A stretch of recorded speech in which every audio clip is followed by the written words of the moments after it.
शादी के 1 साल बाद ही मेरे पति इस दुनिया और मेरी जिंदगी से हमेशा के लिए चले गए। सास ने मेरी शादी अपनी नाती से करवा दी, जो अभी सिर्फ 14 साल का था। मैंने सोचा था मेरी शादी जिससे हुई है वो अभी बच्चा है, लेकिन मेरा नाम कल्पना है। मैं बहुत ज़्यादा खूबसूरत थी, मेरी ज़िंदगी में सब कुछ ठीक था। मुझे ऐसा लगता था कि अब मेरी ज़िंदगी में फिर कभी कुछ बुरा नहीं होगा, क्योंकि मैंने कभी कुछ बुरा नहीं किया था।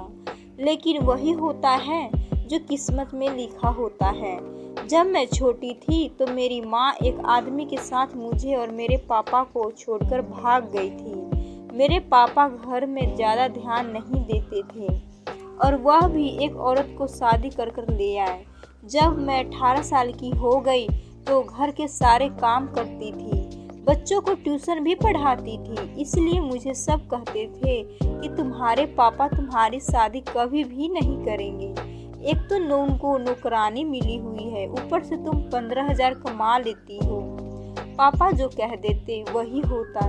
शायद वही वजह थी कि बात बदल गई थी। मैं 10 से 15,000 तक आराम से कमा लेती थी, जो कि सौतेली माँ मुझे ले लिया करती थी। लेकिन फिर भी एक दिन मेरी सौतेली माँ ने मुझे बताया कि तुम्हारे लिए रिश्ता देख लिया है। तो मैं हैरान रह गई। मुझे लगा कि मजाक कर रही है, लेकिन उन्होंने यह नहीं कहा था कि तुम्हारे लिए रिश्ता देखने वाले आ रहे हैं। उन्होंने कहा कि तुम्हारे लिए रिश्ता देख लिया है, बात भी पक्की करती है, तुम शादी की तैयारी कर लो, 1 महीने में तुम्हारी शादी हो जाएगी।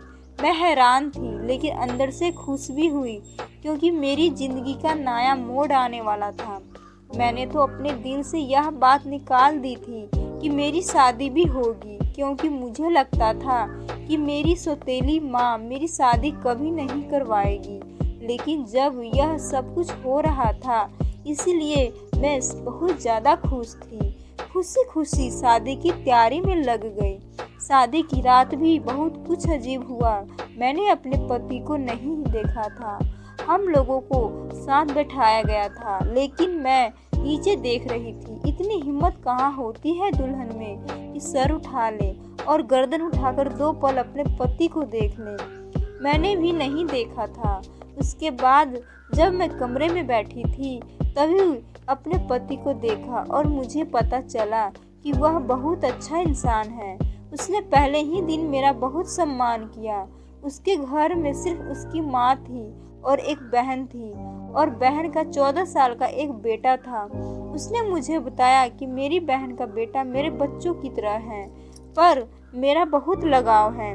वैसे तो उसकी उम्र सिर्फ 14 साल है, लेकिन मेरे लिए तो वो इससे भी ज़्यादा छोटा है, क्योंकि उसने मुझे कहा कि वह 2 साल का था तो उसके पापा इस दुनिया से चले गए थे और वो कुछ नहीं जानता था। इसके लिए पापा की जगह मैंने ले ली और रोज़ रात को उसे अपने सीने से लगाकर सुलाता हूँ। तब से वह मेरे लिए ऐसा है जैसे मेरे अपना बच्चा है। मेरी ननद के बेटे का नाम शिव था। मेरे पति ने कहा तुम हमेशा उसका ख्याल रखना। मैंने कहा ठीक है, आप उसकी चिंता ना करें, वह मेरे लिए भी छोटे भाई की तरह ही है। शादी की रात अच्छी गुजर गई। ऐसा लगता था कि जिंदगी भी अच्छी गुजर जाएगी। लेकिन सुबह हुई तो सास ने कुछ अजीब पूछा और कमरे में आ गई। मुझे इतनी शर्म आ रही थी कि मैं शर्म से पानी पानी हो रही थी। मैं सोचने लगी कि औरतें इस तरह की हरकतें क्यों करती हैं। उसके बाद मैं अपने भांजे के पास थोड़ी देर बैठ गई। मेरी सास ने कहा अब तुम तैयार हो जाओ, रोज तुम्हें देखने के लिए रिश्तेदार आएंगे। शादी धूमधाम से हुई है, जबकि इतने पैसे नहीं थे, लेकिन बारी बारी सब लोग तुम्हें देखने के लिए आएंगे और जो भी पैसे देंगे वह मुंह दिखाई में देंगे, तो वो मुझे दे देना। मैंने कहा ठीक है। मेरी सास परंपरा निभाने वाली सास की तरह ही थी, लेकिन मेरा भांजा अच्छा था। पहले मेरे साथ से ही हंसी मजाक कर रही था, फिर उसने अजीबोगरीब किस्म की बातें करना शुरू कर दी। मुझसे पूछने लगा कि आप और मामा कहाँ सो रहे थे। मैंने कहा हम लोग बातें कर रहे थे। उसने कहा नहीं, आप लोग जल्दी सो गए थे। आपके कमरे की लाइट जल्दी ऑफ हो गई थी। मैंने देखा था, मैं हैरान रह गई। मैंने कहा, यह हमारे कमरे के बाहर बैठा था, कहीं इसने हमारी बातें तो नहीं सुन ली। मुझे बहुत शर्मिंदगी हो रही थी, लेकिन वह आराम से बातें कर रहा था, जैसे उसे कुछ पता ही नहीं है। इसलिए मैंने भी ज्यादा बातें नहीं की। कहने लगा, आप कहाँ सोती हैं? मामा किधर सोते हैं? मुझे समझ नहीं आ रहा था इससे क्या जवाब दूं। फिर उसने पूछा लगा कि क्या आप लोगों को क्या एक साथ सोते हैं? मुझे बहुत शर्मिंदगी हुई।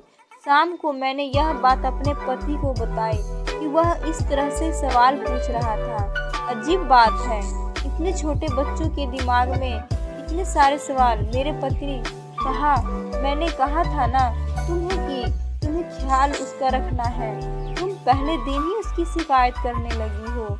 मैंने कहा कि मैं शिकायत नहीं कर रही हूँ, लेकिन आजकल के बच्चों के दिमाग में इस तरह के सवाल नहीं होना चाहिए। मेरे पति ने कहा, इस उम्र में जिज्ञासा होती है, लोग सवाल पूछ लेते हैं। मेरा भांजा बहुत ज़्यादा मासूम है, उसका ख्याल रखना, उसकी कमजोरी, उसकी गलतियां तलाश करने को नहीं कहा है। यह बेचारा तुम्हारे आगे पीछे फिरता है, मामी मामी कहते उसका मुंह नहीं थकता, और तुम हो कि उसके लिए इस तरह सोच रही हो। मैं तो हैरान थी कि मेरे पति को क्या हो गया था। वो वाकई अपने भांजे के लिए बहुत ज़्यादा इमोशनल थे। यह बात समझ में मुझे ज़्यादा देर नहीं लगी कि अगर मुझे अपने पति को खुश रखना है तो उनके सामने उनके भांजे की कोई भी बुराई नहीं करनी है, नहीं तो उसे बुरा लग जाएगा। उसके बाद मैंने ऐसा कुछ भी नहीं किया। अभी हमारी शादी को 1 हफ्ता हुआ था। मेरे पति फिल्म किस्म के इंसान थे, उसे मुझ में बहुत ज़्यादा दिलचस्पी थी। वो मुझे छोड़ते ही नहीं थे। एक दिन सुबह से मेरे सास आवाज़ लगा रही थी, लेकिन मेरा पति अपने पास से मुझे उठने नहीं दे रहे थे। वो कह रहे थे, मुझसे अच्छी अच्छी बातें करो, मेरी आंखों में देखो। क्या तुमने कभी फिल्म नहीं देखी, जैसे हीरो हीरोइन फिल्म में एक दूसरे के साथ बैठकर बातें करते हैं और मेरे पास बैठी रहो। मैंने कहा, आपकी माँ मुझे बुला रही है, कोई काम होगा, क्योंकि सुबह के 11 बज रहे थे। ये कोई 4 या 5 बजे का बात वक्त नहीं था, लेकिन मेरा पति मुझसे बातें कर रहा था। और फिर वही हुआ। मुझे मेरी सास से डांट पड़ती रही। मुझे इन लोगों का समझ नहीं आता था। यह लोग थोड़े से अजीब थे। मेरी सास आखिर मुझे कह दी कि तुमने तो आते ही मेरे बेटे को अपने उंगलियों पर नचाना शुरू कर दिया, तुम्हारे अलावा इसे कोई दिखाई नहीं देता है। मैंने कहा, ऐसा कुछ नहीं है, अब वो खुद ही मेरा दीवाना है तो मैं क्या कर सकती हूँ। लेकिन मेरे पति ने मुझसे कहा था कि मेरे माँ का हमेशा ख्याल रखना, उसको खुश रखना, इसलिए मैं सारे घर के काम अच्छे तरीके से करती थी, कभी कुछ भी नहीं बोलती थी, कभी उनको जवाब नहीं देती थी। अगर जवाब देती तो बहुत अच्छे तरीके से, जिससे वह गुस्सा नहीं होती। पर मेरी शादी को अभी 1 साल भी पूरा नहीं हुआ था जब मुझे एक बुरी खबर मिली। वो ये है कि मेरा पति दुनिया से चला गया। उसके बाद हम लोग बहुत परेशान हो गए और सोचने लगे कि यह खबर झूठी हो। लेकिन जब लाश का घर लाया गया तो हमारे होश ही उड़ गए और मेरी सास, मेरा भांजा और ननद हम बुरी तरह चिल्ला रहे थे, रो रहे थे और भगवान से प्रार्थना कर रहे थे कि यह खबर भी झूठी हो। पर मेरा पति इस दुनिया से जा चुका था। यह दुख मेरे लिए बहुत बड़ा था। मेरे माँ बाप ने कहा कि ये दुख तो अपने ससुराल में ही पूरा करो, उसके बाद हम तुम्हें आकर ले जाएंगे। मैं रोती रही, तड़पती रही। मेरी सास ने मुझे कहने लगी, जब से आई है मेरे बेटे को खा लिया, तेरे कदम मनहूस है। इस घर में का वारिस चला गया, मेरा बेटा चला गया, सब कुछ बर्बाद हो गया, सब कुछ खत्म हो गया, तूने किया है। ये सब 4 महीने ताने सुनने में ही गुजर रहे थे, लेकिन उसके बाद ये वक्त ख़त्म हो गया तो मैं यह सोचकर थोड़ी बेफिक्र थी कि अपनों के पास चली जाऊंगी। वैसे भी अब मेरी ज़िंदगी में खुश रहने के लिए क्या रह गया था। पापा ही थे अपने, बाकी तो मेरी माँ सौतेली ही थी। जब मेरी सौतेली माँ और पापा मुझे वापस लेने के लिए आए तब मेरी सास ने एक ऐसी बात की कि सब हैरान रह गए। मेरी सास का कहना था कि मैं इसे वापस नहीं भेज सकती, ये मेरे बेटे की विधवा है। मेरे पापा ने कहा, आपका बेटा इस दुनिया में नहीं रहा, इसका यहाँ पर क्या काम। मेरी सास का कहना था कि मेरा बेटा इसकी वजह से गया है, अब यह भी यहाँ से चली जाएगी क्या? मेरे घर में कमाने वाला कोई भी नहीं है। मेरी बेटी है जो एक विधवा है, उसका एक बेटा है जो स्कूल में पढ़ता है, तो फिर क्या हम भूखे मर जाएंगे? यह मेरे बेटे की जगह कमाई करेगी और हमारा घर चलाएगी। मेरे पापा और मम्मी ने कहा, यह तो बहुत ही बुरी बात है, ऐसा नहीं होना चाहिए। लेकिन मेरे सास ने ठान ली थी। फिर मेरे पापा और मेरे सास के बीच काफ़ी बहस हुई, कभी इस तरह जाती तो कभी उस तरफ। जब उससे पूछा गया तो जाहिर है कि मैं वापस जाना चाहती थी। मेरा इस घर में दम घुटता था, पर मेरी सास ने कहा यह यहाँ से नहीं जाएगी। मेरे सास ने अपने कुछ रिश्तेदारों को भी बुला लिया जो बुरी तरह से लड़ाई करने के लिए तैयार बैठे थे, अजीबोगरीब तरह की बातें कर रहे थे। फिर नतीजा यह निकला कि मेरी शादी दोबारा कर दी जाए तो फिर मैं इस घर में रह सकती हूँ। लेकिन इस घर में एक ही मर्द था, उसके साथ मेरी शादी करने की बातें होने लगी। सबने कहा छोटा है तो क्या हुआ, यह लड़की कौन सी 40 साल की है, इस तरह से इस घर में रह जाएगी, इस घर में फिर से बहू बन जाएगी। मैं ये सब कुछ नहीं चाहती थी, लेकिन मेरे सास ने मेरे पापा को मना लिया। मेरी सौतेली माँ ने भी कहा अच्छी बात है, अगर हम इसको घर ले जाते हैं तो हमारा क्या फ़ायदा है, दोबारा इसकी शादी तो होगी नहीं, कहाँ से दोबारा रिश्ता तलाश करेंगे, एक विधवा के लिए रिश्ता कैसे मिलेगा।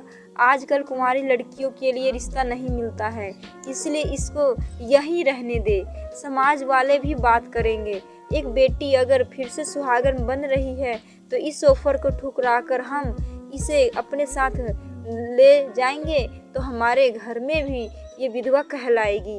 मेरी सौतेली माँ ने अजीब गरीब बातें करके मेरे पापा को मना लिया। वो मुझे वहीं पर छोड़कर चले गए। कुछ दिन बाद मेरी शादी मेरे भांजे के साथ करवा दी गई, जिसको मेरा पति अपना बेटा कहता था और जिसको मैं बच्चा ही समझती थी। इतना तो मैं अपने पति के मौत पर भी ना रोई, चीखी चिल्लाई, लेकिन किसी ने मेरी बात ना सुनी। मेरी शादी करवा दी गई। मेरी शादी के वक्त मेरी सास ने ज़बरदस्ती मेरा सर पकड़कर हाँ करवाया था। उसके बाद मैं जिद कर ली कि मुझे मेरे भांजे के साथ कमरे में नहीं जाना है, लेकिन मेरी सास और ननद मेरे पीछे पड़ी थी। उसने कहा आज सुहाग की रात है, आज तू कमरे में नहीं गई तो फिर से कुछ हो जाएगा, और क्या तुम मेरे दूसरे नाती की भी मारना चाहती हो। लेकिन मैं नहीं गई। अगले दिन मेरी सास ने मुझसे कहा कि मुझे नौकरी करनी होगी। उसने मोहल्ले से ढेर सारे बच्चे इकट्ठे कर लिए। अब मैं रोज़ 40 से 60 बच्चों को पढ़ाती थी। मेरा दिमाग बहुत ज़्यादा खराब हो जाता था। मैं बहुत ज़्यादा थक जाती थी। सारा दिन घर के काम भी करती थी। एक हफ्ता इसी तरह बीत गया। मैं अपने भांजे के कमरे में जाने से घबराती थी, नहीं जाना चाहती थी। मुझे लगा वो अभी बच्चा है, मेरा उसके साथ रिश्ता करवा दिया, बस वो अपने कमरे में रहे और मैं अपने कमरे में। उसके कमरे में जाकर क्या करना था। मेरी सास मेरे पीछे पड़ी थी। कुछ दिन इस तरह से ही बीत गए। मैं एक दिन यह देखकर हैरान रह गई। मेरा भांजा खुद कह रहा था कि मेरी पत्नी को मेरे कमरे में भेजो, लेकिन मुझे पता था वह बच्चा है, उसे इन सारी बातों का पता नहीं, इसलिए वो कह रहा है कि उसे ये सब कुछ अजीब लग रहा है। वो खुश हो रहा है। एक तो उसकी शादी हो गई, वो भी इतनी जल्दी, उसके लिए सब कुछ एकदम नया है। मैं हैरान आ गई थी कि यह सब बात उसके दिमाग में पहले ही दिन से थी। मैं समझ गई थी कि उसे ऐसी चीज़ों का शौक है, लेकिन उसे यह नहीं पता था कि पत्नी क्या होती है। मेरी ज़िंदगी बर्बाद हो गई थी। अब मेरी ज़िंदगी में कुछ भी नहीं था। मैंने एक दिन सोच लिया कि मैं इस घर से भाग जाऊंगी। ये कोई इतना ज़्यादा मुश्किल नहीं था, इसलिए मैंने सोच लिया कि मुझे क्या करना है। लेकिन मेरे भांजे को पता चल गया। उसने कहा, फिक्र ना करें, मैं आपकी मदद करूँगा, जो भी आप कहेंगे मैं करूँगा, फिक्र मत करो, आपको कोई दिक्कत नहीं होगी, मैं आपका ख्याल रखूँगा। वह बातें तो इस तरह कर रहा था जैसे मैं उसकी बातें सुनना चाहती हूँ। मैं बुरी तरह रोने लगी। मैं भी घर से भागना नहीं चाहती थी। भागकर कहाँ जाती? एक बार घर से भाग जाती तो ठप्पा लग जाता कि ये घर से भाग गई। मैं इज्जतदार की बेटी थी। मैंने सारी जिंदगी इज्जत से गुजारी थी। मैं अपने बाप का नाम कैसे बदनाम कर सकती थी? मैं बुरी तरह रोने लगी और अपने पति के पास वापस आ गई। ऐसा पति नहीं चाहिए था। मेरा दिल नहीं कह रहा था उसको पति कहने का। सुबह इस बात का आखिर मेरी ननद सास को भी हो गई, लेकिन मेरे देवर ने सब कुछ संभाल लिया, वरना मुझे डांट पड़ती और मैं ऐसा नहीं चाहती थी। उसके बाद मेरी ननद को बैठे बैठे ना जाने क्या हो गया, उसने शोर करना शुरू कर दिया। उसने कहा, आज तो तुम मेरे बेटे के कमरे में जाओगी। तुमने तमाशा बना लिया। इसकी पत्नी हो, पति पत्नी एक साथ नहीं रहेंगे तो क्या अलग रहेंगे? यह बात बिल्कुल भी अच्छा नहीं है। मैंने बहुत सोचा। मेरी सास ने मुझे जबरदस्ती फिर से दुल्हन बनने को कहा। मुझे दुल्हन बनाकर कमरे में भेज दिया। एक पल के लिए मैंने सोचा कि मैं अंदर से कमरे को ताला लगा लूं, लेकिन मैं ऐसा नहीं कर पाई क्योंकि मेरी सास ने पहले ही दरवाज़ा खोल दिया था। थोड़ी देर बाद मेरा भांजा कमरे में आ गया। मैंने कहा, ये बच्चा है, इसे डरा धमकाकर सुला दूंगी। मुझे परेशान होने की ज़रूरत ही क्या है? मेरी सास भी खुश और मैं भी खुश। किसी को क्या पता चलेगा कि कमरे के अंदर क्या हो रहा है? मैं हैरान होने लगी कि यह ख्याल मुझे पहले क्यों नहीं आया। उसने कहा कि तुम बहुत प्यारी लग रही हो। मैंने कहा, ठीक है, अब तुम सो जाओ। मैं मेकअप और ज्वेलरी उतारने लगी। उसने कहा कि तुम बहुत अच्छी लग रही हो। मैंने कहा, मैं अच्छी हूँ या बुरी, तुम्हें कोई मतलब नहीं, चुप करके सो जाओ। मैंने उसे आखिरी बार कहा था, किसी बीवी की तरह नहीं, बल्कि शायद मैं उसकी माँ की तरह बोल रही थी, जो डांट कर सुला देना चाहती थी। लेकिन वो मुझे ऐसी नज़रों से देख रहा था जैसे आज तक मुझे किसी ने नहीं देखा हो।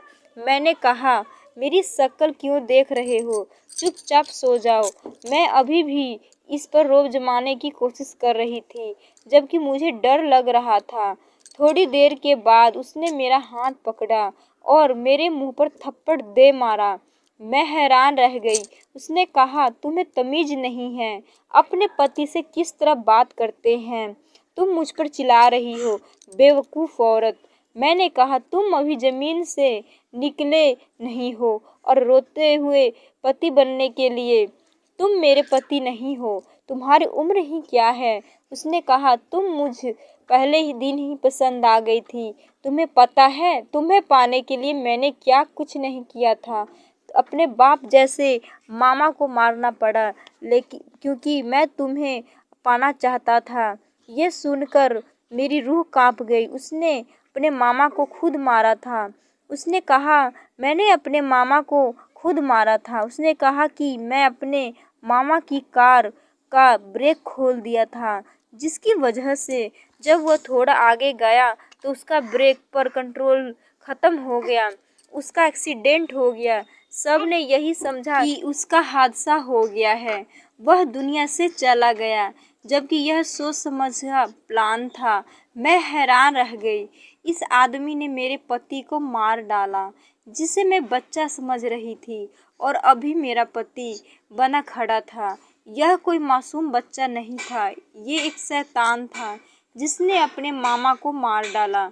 इसका मामा, जो इसे बहुत अधिक प्यार करता था, इसे अपने बच्चों की तरह समझता था। क्या ये ज़माना इतना बदल गया था? मुझे तो कुछ समझ नहीं आ रहा था।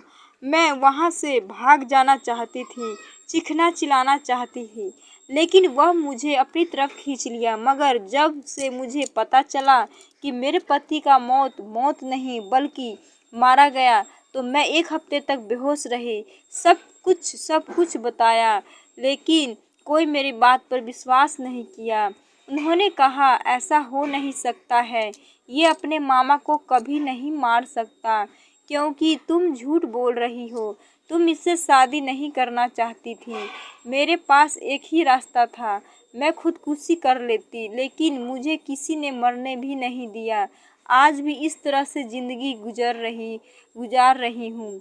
समझ नहीं आता कि क्या करूँ। उसके बाद ज़िंदगी इस तरह गुजरने लगी। मुझे भगवान ने एक बेटी दिया। मैं इस सोचकर उदास थी कि मेरी किस्मत बुरी है, मेरे बेटे की किस्मत भी बुरी होगी। पर मेरी किस्मत कितनी भी बुरी नहीं थी, क्योंकि मेरे भांजे के साथ भी वही हुआ जो उसने अपने मामा के साथ किया। मैंने उसको पुलिस के हवाले कर दिया। मैं इतने दिनों से उसके खिलाफ सबूत इकट्ठा कर रही थी। अब उसको उम्र कैद हो चुकी है। यह सदमा मेरी सास बर्दाश्त ना कर पाई, वो भी मर गई। उसके बाद मैंने अपनी ननद की दूसरी शादी करा दी और वो भी बहुत खुश है। उसको एक अच्छा जीवन साथी मिला है और अब वो सारा घर मेरा हो गया। अब मैं अपने बेटे के साथ रहती हूँ, बच्चों को ट्यूशन पढ़ाती हूँ। अब मेरी ज़िंदगी इस तरह गुजर रही है। मैंने कभी नहीं सोचा था कि मेरे साथ यह सब हो जाएगा, पर फिर भी ये सब हो गया। मैं अपने पहले पति को आज भी याद करती हूँ। मुझे उसकी बहुत याद आती है। अगर वो होते तो ये सब कुछ नहीं होता। दोस्तों, पसंद आए तो सब्सक्राइब करना ना भूलें, ताकि ऐसी ही अच्छी अच्छी स्टोरी मैं लेकर आती रहूँगी।